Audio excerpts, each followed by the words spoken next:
Ten Hag's job is on the line. We're already lining up replacements for Ten Hag. Graham Potter is one of them possible replacements. I'm going to tell you why that will not work right now, but possibly in the future it may. We're also going to talk about what it's going to take for Ten Hag to lose his job under this regime at the moment.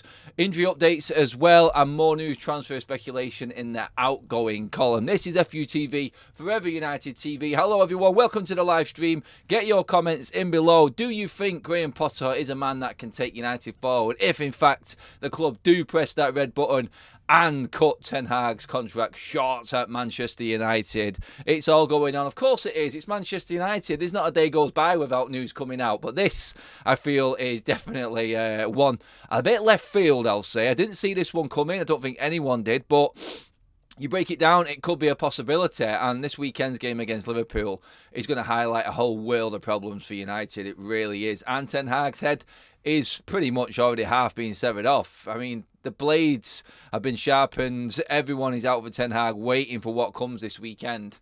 I personally don't feel like they are going to pull the plug right now. We only have to watch last night's show that we did with Chris Wheeler, an exclusive interview with Chris Wheeler of the Daily Mail, and what he was saying about Ten Hag and how his job is safe just because of the chaos that is United right now and what's going on. The uncertainty is the only reason he's in his job right now. Do flick across and watch that video after we finish here on the live stream. Some interesting quotes that we're going to put out on the socials later as well from that one.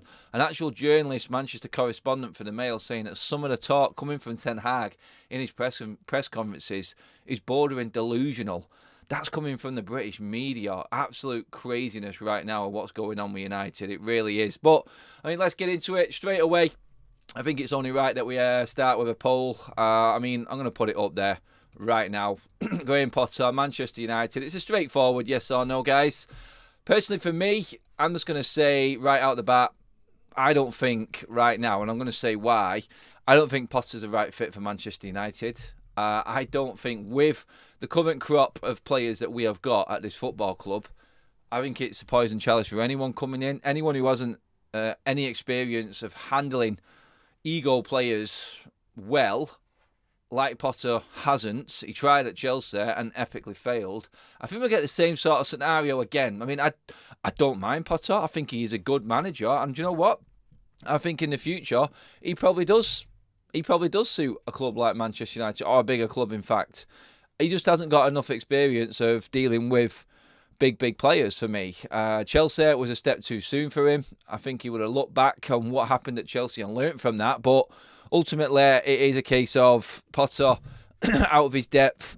Was all right at Brighton. Expectations not too high, obviously. But when you look at it and you get a little bit more serious into it, there is a lot involved in a big club. There's a lot more politics. There's a lot more goes on behind the scenes. And it isn't the manager that has the final say, really, at these big clubs. The smaller ones, no disrespect to them, I think they're all run well. I think Brighton have run superbly. I don't think anyone can argue with the way Brighton have run. And Potter was perfect. He just seen an opportunity. The big lights, Chelsea, that moment, he could prove himself on the bigger stage. Crashed and burned big time. But it is simply because of the way that Chelsea is run. And right now, does anyone want to take Manchester United until stability is installed above? No. And this is why I think Chris Wheeler was talking last night on the show about how Ten Hag is only in his job because there's absolute carnage around Manchester United. No one is committing to actually saying we don't want this manager to go. Everyone's waiting for Sir Jim Radcliffe to come in. And then that issue is going to be passed straight on to Sir Jim Radcliffe. So the stories are coming out now. Breaking with the Sun last night mainly, and TalkSport have picked up on this more late last night and into this morning. And what a lot of people are running with straight off them is that Potter is admired by Sir Jim Radcliffe. He's got links with Dan Ashworth, who is also being touted and looked at for Manchester United's sporting director role at the club. And there's the link there, them two both working together at Brighton. So obviously you can see them, the piecing bits together within the media and looking at what might actually happen and the way United work. We don't know how United work because when Sir Jim Radcliffe comes in, ultimately it's all going to change. It has to change. And the only way that Graham Potter will actually come into Manchester United or ever be okay and work at Manchester United is if Sir Jim Radcliffe is in control and all of the absolute prima donnas that we have got aplenty are out of this club. He will not be able to manage Manchester United in its current state. There's not a chance in hell that Potter would survive. I don't think he'd survive a year. I'll say that right now, the way that Manchester United are. Them players will look at Graham Potter and go, where's your medals? What have you won? And then he'll go back to them. Well, what have you won? Fair enough argument. But then they clash. And that's literally what's happened with Ten Hag. He's like, you could say to them players right now, like, what have you won? How are you even questioning what I'm doing? How have you even got the right to bemoan what my methods are as a manager when you look at what you've done to previous managers, even bigger than Ten Hag, Van Gaal, Jose Mourinho, multiple time winners in football, and these players have still thrown them under the bus and got rid of them. So there's not a chance in hell, and we all know the players always win. The only hope you've got is that Sir Jim Radcliffe comes in and outs everything before there's even a thought of a managerial change. This cannot happen this season for Graham Potter. There's not a chance it will work for him. Not a chance. I'm telling you right now. My opinion, you guys may differ. Obviously, let me know what you think, everyone in the chat. We'll get to your comments shortly as well. I'm just going to check how the polls go in. Potter the right fit for Manchester United. 68% going no right now. 32% saying yes. I'd be interested for the 32% to actually just give me some context as to why you feel like he is the right manager.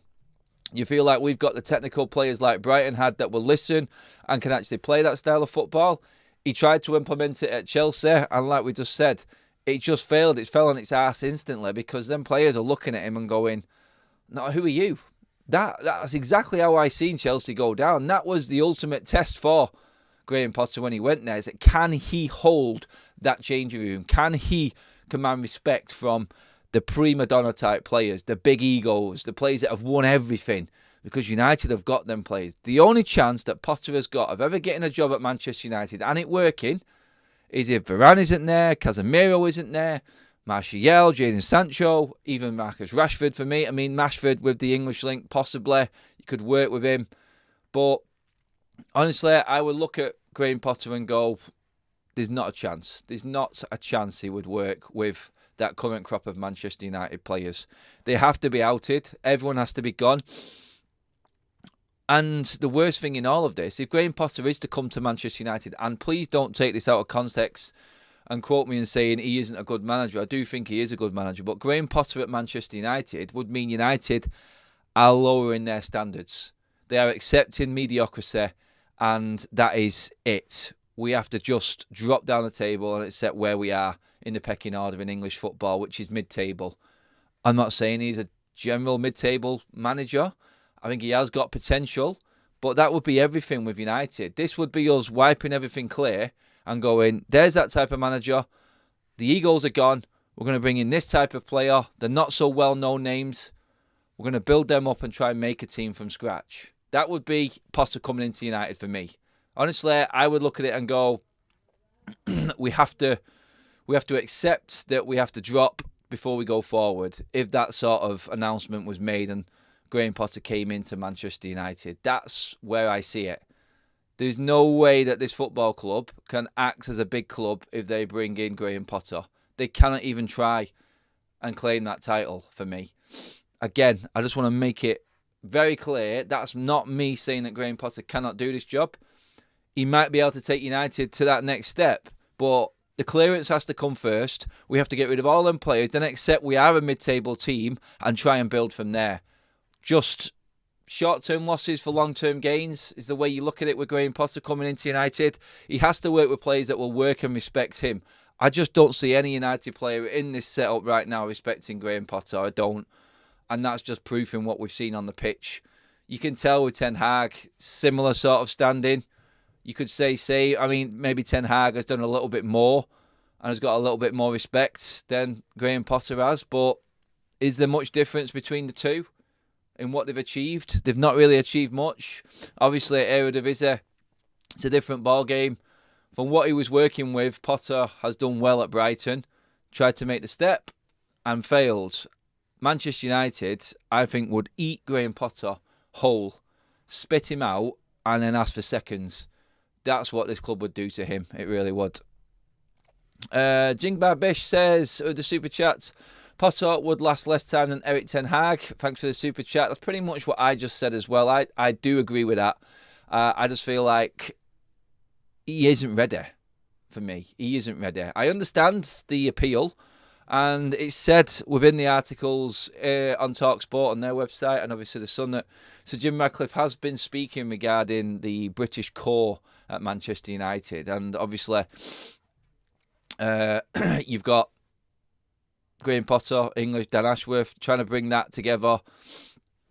Then we're talking about the nucleus of the British players at the club. It sounds to me like Sir Jim Radcliffe is accepting that we are going to drop first, and he has to rebuild Manchester United.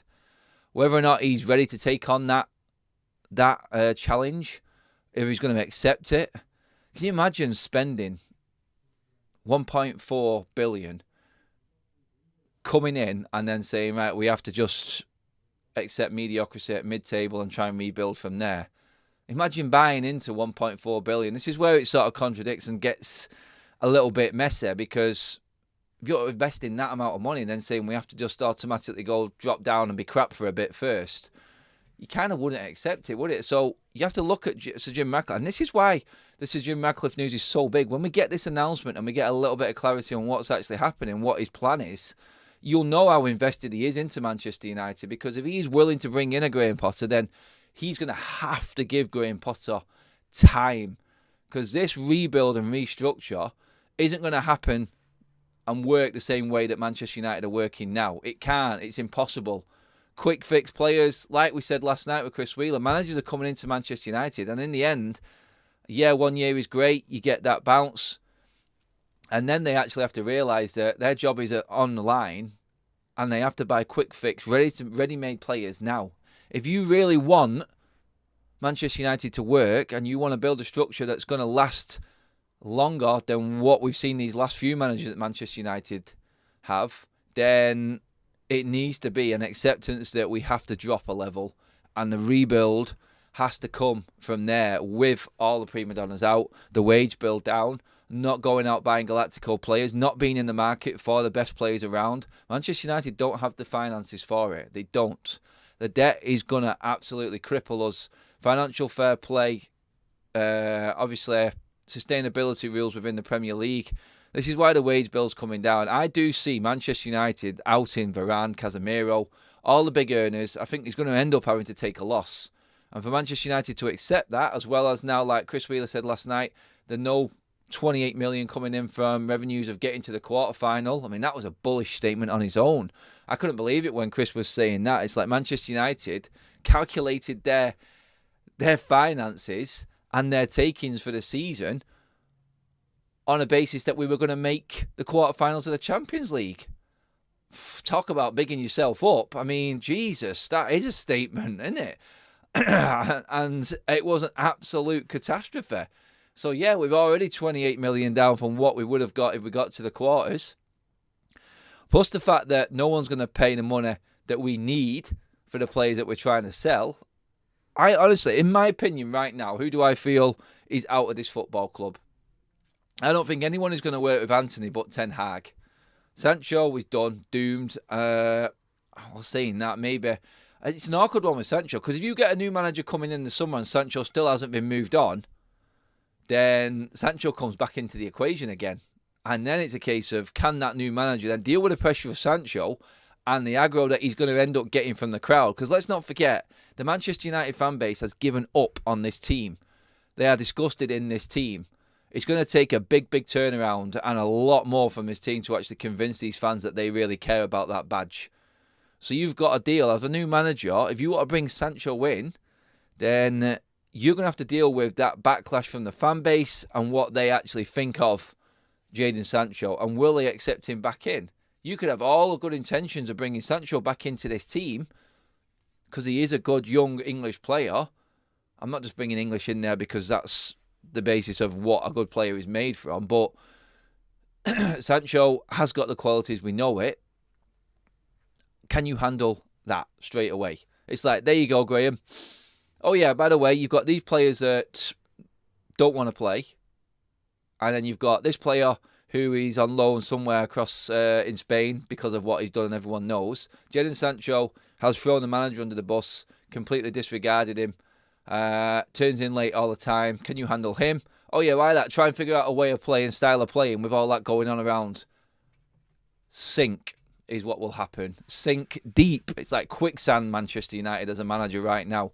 You walk in, you think you can handle it, and you're dealing with it, and then that problem comes in, and you end up sinking deeper and deeper and deeper, and then you really start to find out what managing Manchester United is about, because it doesn't come until the second year. You get all the great everything. I've seen it within Ten Hag, and Chris was saying it last night as well.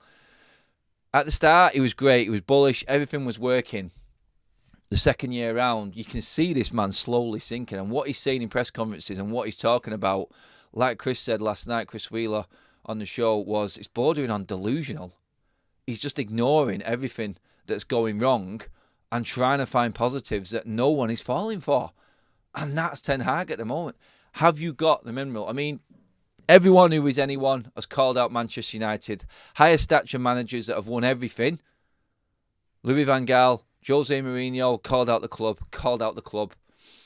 Ole Gunnar Solskjaer, yes man, basically did everything that the club wanted him to do. Not said boo to a goose because he's connected to the football club. Ten Hag, I feel, has made that step up. I thought it was the right appointment at the time. We looked like we turned the corner last season. It was the right fit. But again, that player power and that issue at Manchester United behind the scenes and the way the club is run, the lack of funds, the no backing in the transfer market. And yes, he has spent 400 million, I know. And he can't say he's not been backed. But the right type of players for the money are just non-existent. It's not been there. And this is what someone like Graham Potter's got to deal with. Nah, it isn't going to happen. It really isn't going to happen. And for me, it needs a bigger... If you're going to bring someone in now, it has to be like a Zidane, Ancelotti type of character. Or you accept the type of manager that Ten Hag is or Graham Potter is. He's going to stay at this club or be at this football club. You have to clear out everyone. All the big names need to be gone, and you need to be working with academy players coming through and signings that we've had a proper scouting network find, like these little hidden gems. I'm talking the likes of, not necessarily that these players are going to work, but the type of signings like Palestra, like Ahmad, like bringing Garnacho in from Atletico's academy for 750,000 and building him up. The structure, that's what Potter works with. That's what I feel Ten Hag would work with as well. The expectation level is lower and they get the chance to grow into it with the team. You throw someone right into the cut and thrust of everything that is United right now with the Galacticos, the big name players, the egos and everything. There's not a chance that they are going to survive. There's not. You need a big, big manager.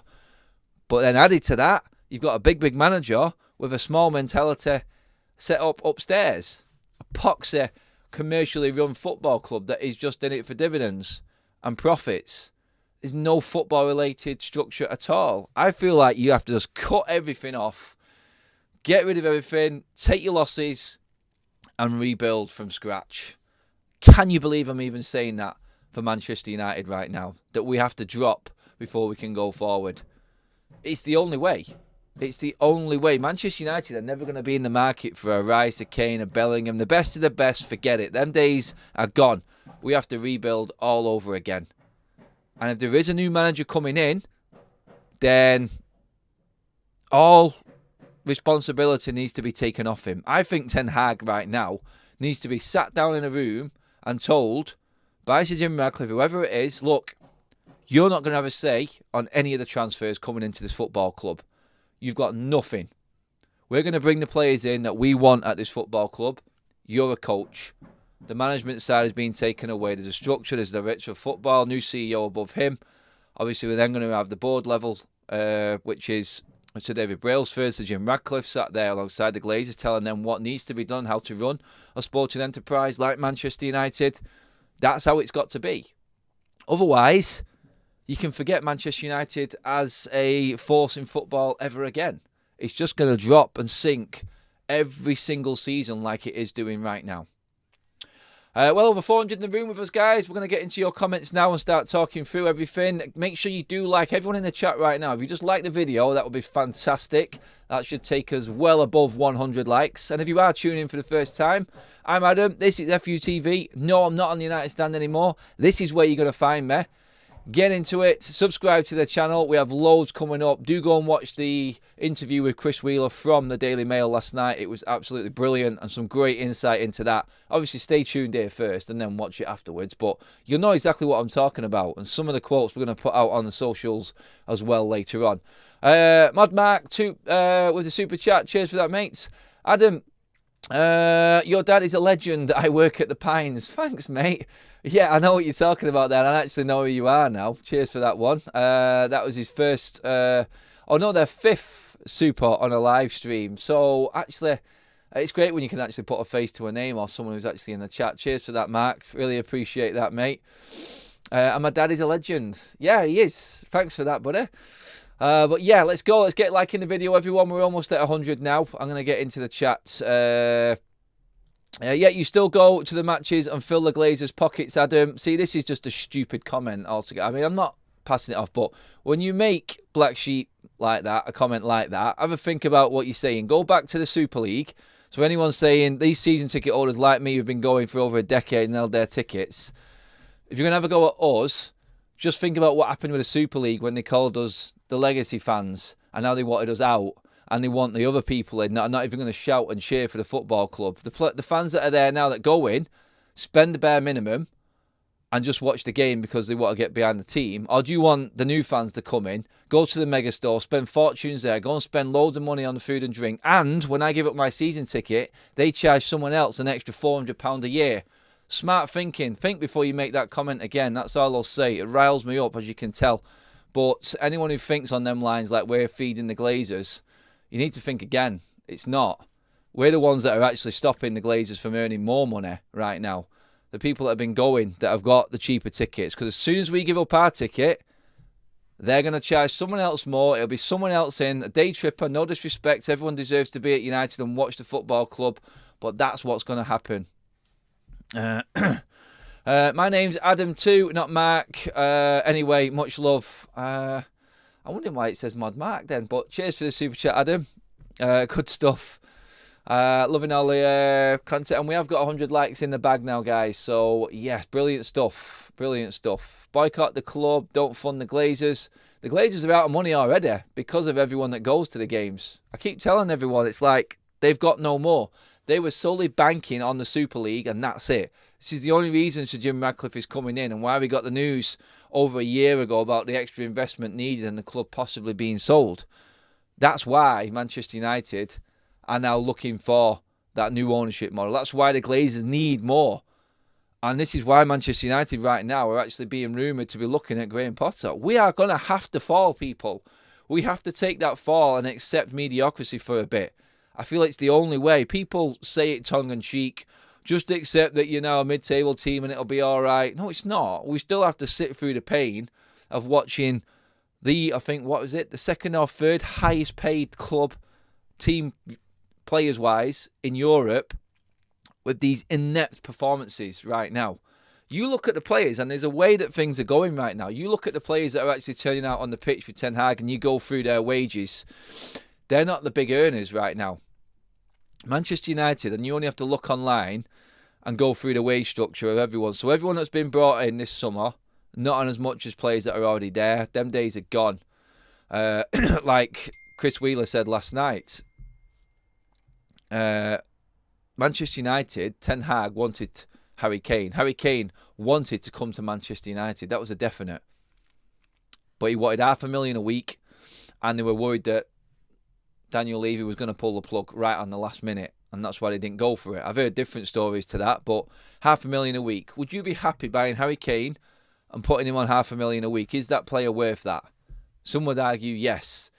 But if Manchester United moved away from that model and started doing what we used to do, which was create our own players, find these players, bring in the youth players, find these players cheaper around the world, build them up, make them into the legends that they are, buy them at an early age, like Højlund, like Garnacho, Palestri, Ahmad, players like that, is that model more suitable for you? Would you accept that that's the way that we need to go forward?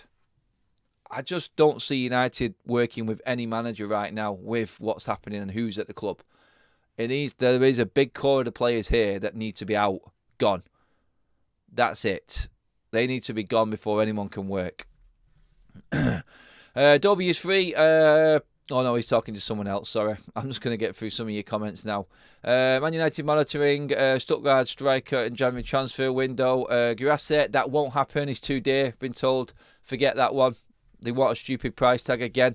So United have basically right now got themselves in a position where, like Atalanta did with Højlund, they're going to charge a stupid amounts of money for players that are unproven. That's where United have got themselves. The Ed Woodward reign, Ole Gunnar Solskjaer, that era at Manchester United, even Van Gaal and Jose Mourinho, when we were paying stupid amounts of money for players because we could, and we can do things that other teams can only dream of in the transfer market, has now got us in a position where we're skint and we can't afford it anymore. When United come in and actually bid for a player, then we're completely priced out of it. We're not going to be able to afford that anymore.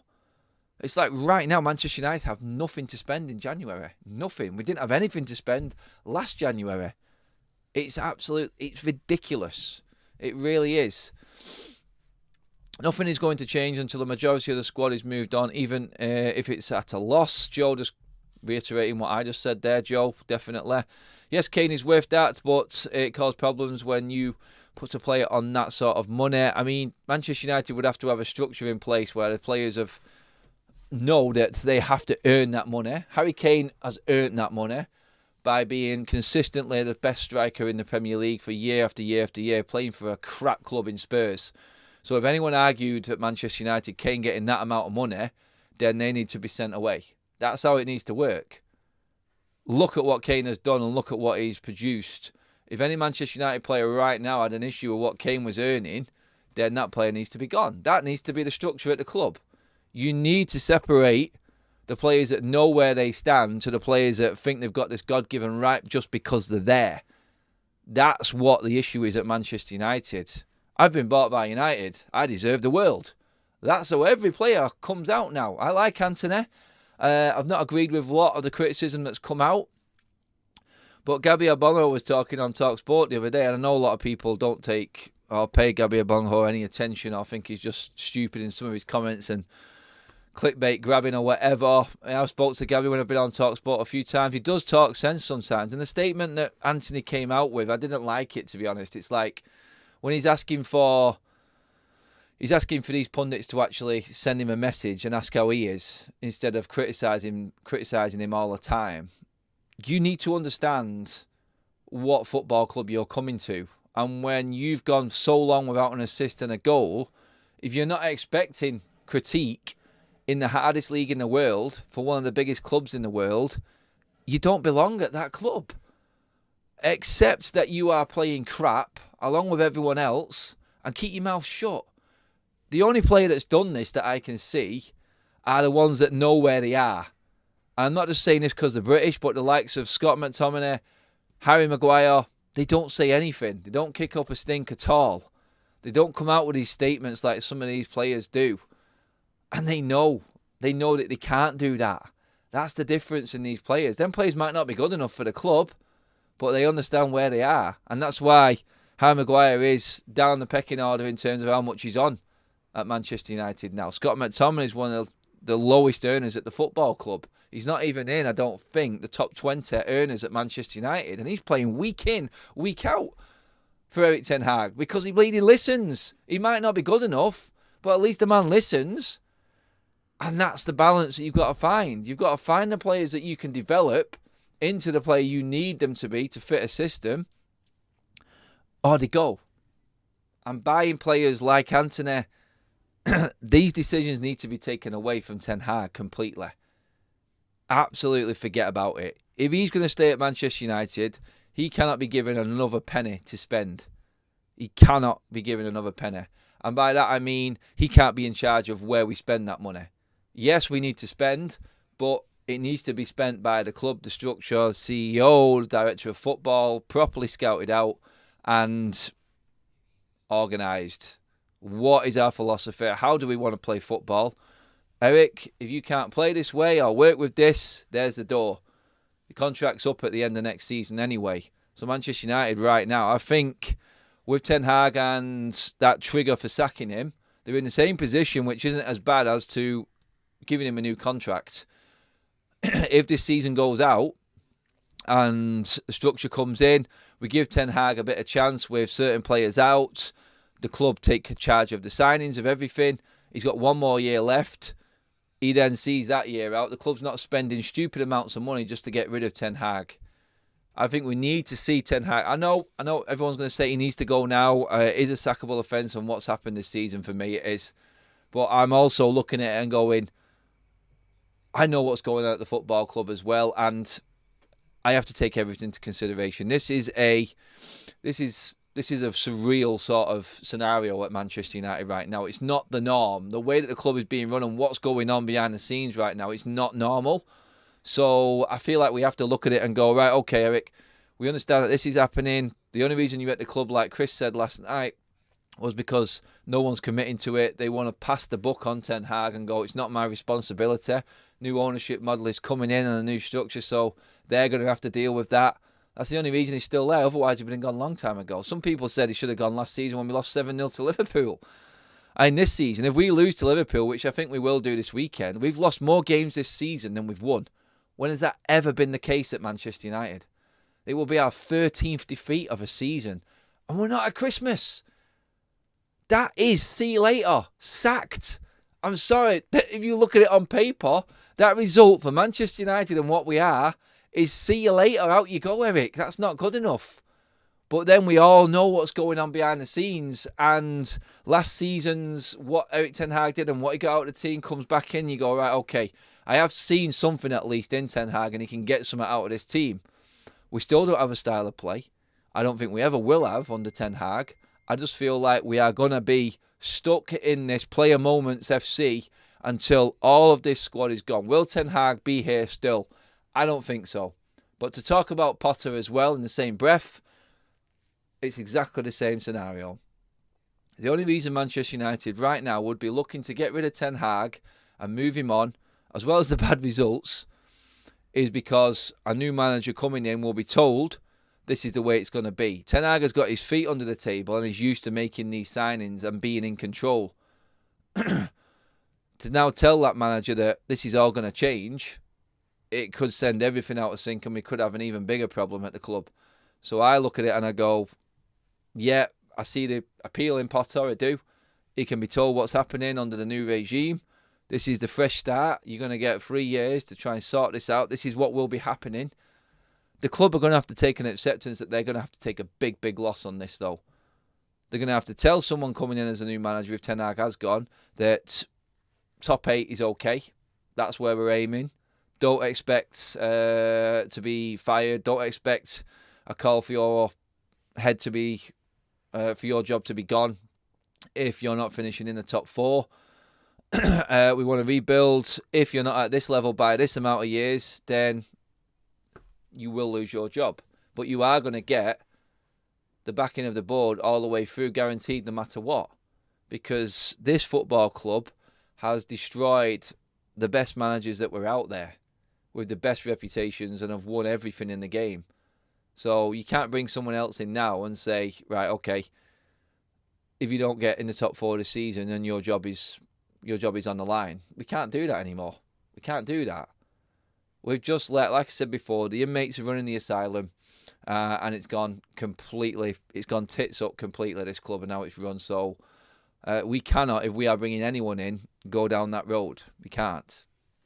Quickly, other news before we get gone on the video. We're not done yet. Just want to go through some other news as well. Keep your chats coming in.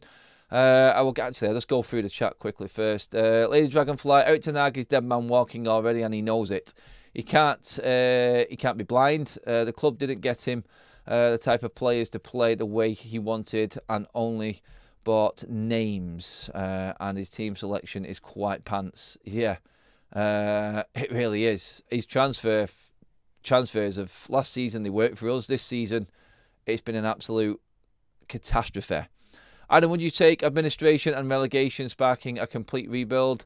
Let's do a poll to see the chat's opinion. I would take anything to get rid of the Glazers. The pain of not being in the Premier League and the embarrassment for the fan base. But if we came back, you know Manchester United will come back a lot stronger. This is just the acceptance right now that I don't think more than half of the fan base is willing to accept. They're not going to accept being out the top 4. Never mind relegation. But Manchester United's finances right now, we are all over the place. We are all over the place. Ten Hag is the only manager that can save us, to be honest. It says Robin. Rooney over Ten Hag, says DB Cooper. Nah. We knew all the players. Don't wait. We can't risk losing a single one of them. We can, and I don't want them at the club, in my opinion. Patrick, United fans don't have the stomach for a rebuild. That would require not blindly backing this playing squad, and we just don't. And we just don't have that in us. I understand that, Patrick. That is very true in what you say. There's not an appetite in the fan base to drop down to make it work. Hey Adam, are you ignoring my content? Nice. Ignoring my comments. I'm not ignoring your comment. There's just a lot of comments there and it's hard to get through them all. So yeah, do keep commenting, guys. I can't read them all though, so I'm just picking out ones as we go along. But cheers as always for all your contributions, everyone. It's good stuff. Mason Greenwood being looked at by Barcelona. There's another one. I can fully see Mason Greenwood coming back to Manchester United. He fits the mould of where the club is at right now. Can we afford to lose him? We've done a video on this before, actually, where Manchester United, the current financial situation, and what we need, a young player, an asset to the club. I know what's gone on before, but Manchester United cannot afford for Mason Greenwood to go to any other rival, even if it's in Europe. They can't afford for that to happen. They need to bring Mason Greenwood back financially, and I think it will happen. I really do. I think everyone's just going to have to accept it. And there is a lot involved in this Mason Greenwood side of things. Give the video a like, guys, please. Let's get to 150 at least. Everyone in the video right now, just give it a like. That would be fantastic. And we're moving forward. Donny over McTominay says W is free. Yeah, probably, actually. I'd try anything different right now. With the season going how it is, we probably could have been in a title mix with an half-decent squad. Do you know what? You got to look at it and go, you're not far away there, Daz. We would be in a title race. If we'd have won 3 more games, and you know the games I'm talking about, stupid games. So, look, for instance, if we'd have beaten Crystal Palace at home, if we'd have not lost to Bournemouth at home, they're games that you look at the start of the season and go, bankers. We are taking all 3 points from them. You turn them results around, that's 6 points. United are pretty much in the top 4, aren't we? I'm right in the mix. Crazy, I know. Absolutely mental. There's a few other teams that probably could have said that as well, though. So, yeah. At least you don't have to super chat like some other channels. Good going, Adam. Cheers for that, Mr. Fox. MK Fox, sorry. Brilliant stuff. And we did get over 150 likes. Thank you, Stephanie. Good stuff. Gary Chard. Because Potter did a great job at Chelsea. This is Jim Radcliffe. Preoccupation with British is fine if they're better than what we've got. Understand that. It's a fair comment. It is. The British side of things is a big worry for me. I think he has to balance that out. And let's not forget, these are just reports. Until Sir Jim Radcliffe comes out and actually starts making moves, we can't say that that's necessarily going to be the one. Adam, don't forget the 6 points we were robbed off at Spurs and Arsenal, says Dolby is free. Very true. VAR Central has robbed us this season. 100% agree with that. So let's build a team around Mainu, Garnacho, Palestra and bring players like Charlie McNeil and Alvaro Fernandez back from loan. That is our future. I'm not too sure about Charlie McNeil. He has dropped off, Paul, recently. I don't know. He might be one of them players that develops and fills out quite quickly. He's not physically ready for the Premier League right now. I watched a lot of him last season and No, he's not there. He's just not there yet. Mike Fergus, good afternoon, Adam. Going out of the Champions League is bad, but good in one sense, as it has hit the Glazers where it hurts most. Yes, but we also now know that they're not going to spend any money at all, and that pretty much is the end of Ten Hag for me. The only way it changes is if we lose some of this playing squad and bring in new faces, and that's not going to happen, is it? We know it's not going to happen now, so I feel the writing is on the wall, effectively, for Ten Hag. So, yeah, it is a problem. So we want to Great Mason Greenwood for Barcelona. Also, we're getting news from our insider, United insider, that Luke Shaw is not as serious as first thought. There is a half a chance that Luke Shaw might actually be available for the Liverpool game now, which is good news, you could say. I mean, I've slaughtered Luke Shaw in his last couple of opponents. I thought he's been crap, but we need all the experience we can get going to Liverpool. And at least we'd have a candidate for a captain. That's good. 500 in the room at midday. Brilliant stuff, guys. Loving it. This channel is booming. Benny's in the chat. Kaz is in the chat. All on the same page. Loving that, guys. Brilliant stuff. It is, guys. This is your place for United content. I'm just going to tell you as it is, real. I have context behind all of my titles. And like I said, I've just broke down how I think Potter is just exactly the same as Ten Hag. Until Ten Hag does his bit now, which is see out some of these players, it's not worth any new manager coming in. It isn't. And where I understand it's a sackable offence for Ten Hag and the results right now, and I think that's where ultimately we'll go, anyone coming in now, lamb to the slaughter. Dead. But yeah, Luke Shaw back in a United shirt, possibly against Liverpool this weekend. It was apparently precautionary or he was brought off. He did feel his hamstring. And now he's not felt any more repercussions, having been tested over the last couple of days, and is going to be an option for Ten Hag this weekend, possibly. There might be a late fitness test just to check it. But yeah, we will see. But it's nice to finish the stream on a little bit of good news, isn't it, as well? Truth says, Adam, keep up the momentum. You'll reach 1 million soon. Woof, that is a bit of an ask. I'll take 100,000 and the silver play button and the plaque, and we'll put it on the wall there in the studio, virtually. But you know what it means. It's a real achievement, but it is just there virtually. You know what I mean? I think real channels are more about the real people, aren't they, rather than fake ones, especially ones that are not actually a real name. That pretty much finishes the show, everyone. Good stuff. Absolutely crazy what's going on at the club right now.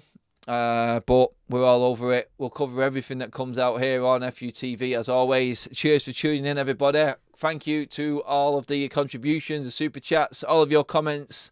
Let me know. The poll, I'm just going to finish that up now. 69% said Potter is no good for Manchester United. I agree right now. Potter might be a name that comes in if we do restructure. And this playing staff isn't as it is now. Brilliant stuff. Thank you guys very much as always. That is it for now. Don't forget to give the video a like before you leave the room. Great stuff as always, and watch it later. Get your comments in on the video if you didn't have a chance to watch it as a live show. I will come back to as many as possible, as they always try and do. But we will be back later tonight as well, talking live. Around the half 6 mark again. I will let you guys know about that later on. But yes, have a good rest of the day.